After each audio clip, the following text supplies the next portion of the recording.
আসসালামু আলাইকুম। আপনারা কেমন আছেন? ভালো আছেন? আমি ভালো আছি আলহামদুলিল্লাহ। এখানে যে পোলাও চাল দিছে, আতপ চাল আর মসুরির ডাল আর খেসারির ডাল দিয়ে আমি কী করি, আপনারা আমার সাথেই থাকেন।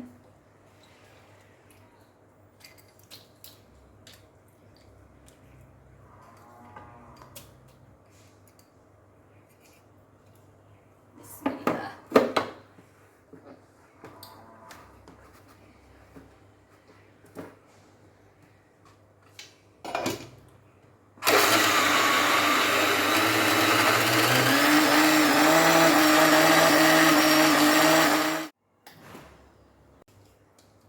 ডাল চাল সব ধুইয়া ভিজিয়ে রেখে এখন আবার ধুইছি।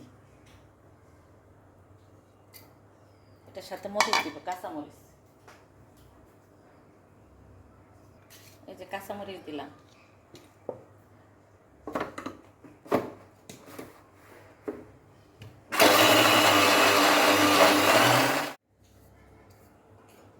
হয়ে গেছে ব্লেন্ড।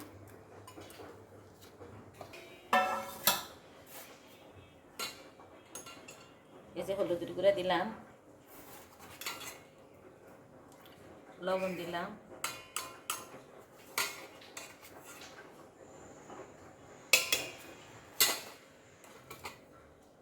মরিচের গুঁড়া,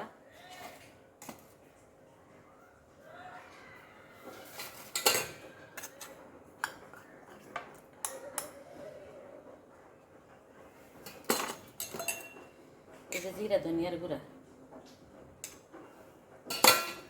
আর একটু লবণ দিব। এই যে পেঁয়াজ,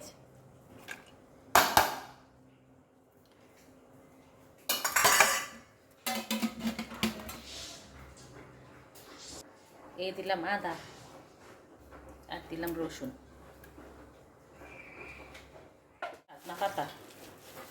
সাজনা পাতা আস্তা দিব, কোনো ব্লেন্ড করি না।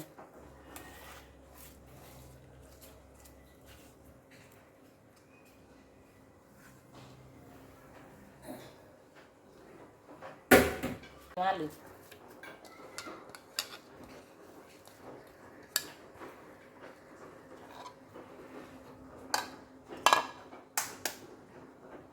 দিয়ে দিলাম একটা ডিম।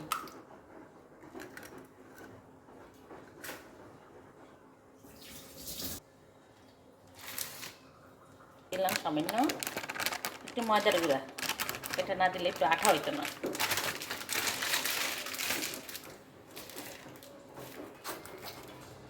দিয়ে দিলাম বেকিং পাউডার।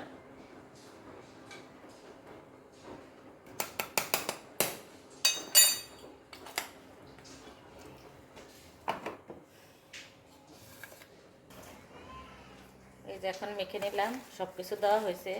বেকিং পাউডার দিলাম, ময়দা দিলাম, ডিম দিলাম, এখানে মসুরের ডাল, খেসারির ডাল, আদা রসুন, এর সাথে দুটো পোলাও চাল দিছি মচমচা হওয়ার জন্য, ময়দাও দিলাম মচমচা হওয়ার জন্য। আর এখানে সাজনা পাতা তো শরীরের জন্য আপনারা সবাই জানেন খুব উপকারী। হলুদের গুঁড়া, মরিচের গুঁড়া, লবণ, জিরের গুঁড়া, ধনিয়ার গুঁড়া, আদা রসুন, লবণ সব কিছু দেওয়া হইলে একটা ডিম দিলাম একটু স্বাদ আনার জন্য, আর মানে ডিম দিলে আরও ভালো লাগে। সাজনা পাতা একসময় তো ব্লেন্ডার করে আমি পেঁয়াজ বানাইছি আর আলু কুচি করে দিলাম। আমার সাথেই থাকবেন আপনারা, আমি কি করি দেখতে থাকেন। পেঁয়াজ দিছি এক বাটি, একটু পেঁয়াজ দিয়ে একটু বেশি করে দিছি।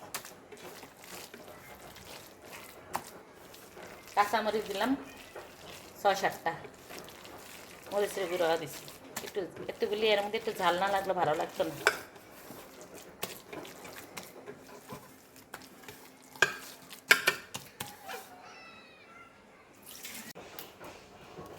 বিসমিল্লাহ।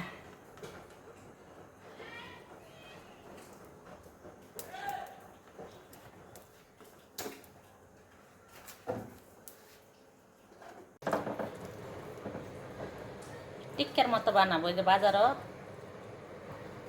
দোলাই পাড়ার মাথায় বাসে টিক্কার মতো এরকম এক পিস 5 টাকা।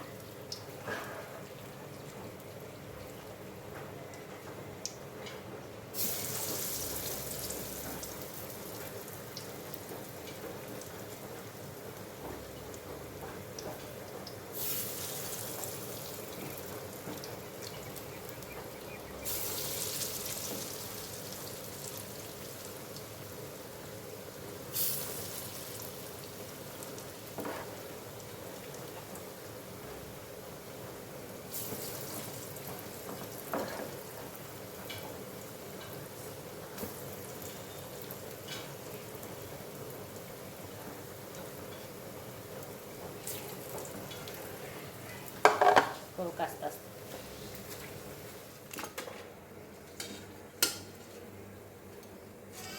এই যে বানানো হয়ে গেছে। এই যে দেখেন সাজনা পাতার পাকোড়া, এই যে আস্তে আস্তে দিয়ে ভাজি করছি। এই পাকোড়া বানালাম, কেমন হয়েছে জানাবেন।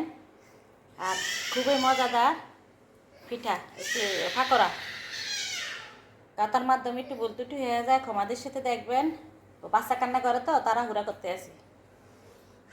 এই আপনারা দেখেন এই যে খুব সফট। এই যে আমি যাই বাবুর কাছে যাই, বাবু ঘুমোর থেকে উঠছি। আপনারা একটা লাইক দিয়ে ভিডিওটি দেখা শুরু করবেন। আর সবাই একটা লাইক কমেন্ট শেয়ার সাবস্ক্রাইব করে আমার ভিডিওটি দেখবেন। আর সবাই ভালো থাকবেন, সুস্থ থাকবেন। আল্লাহ হাফেজ।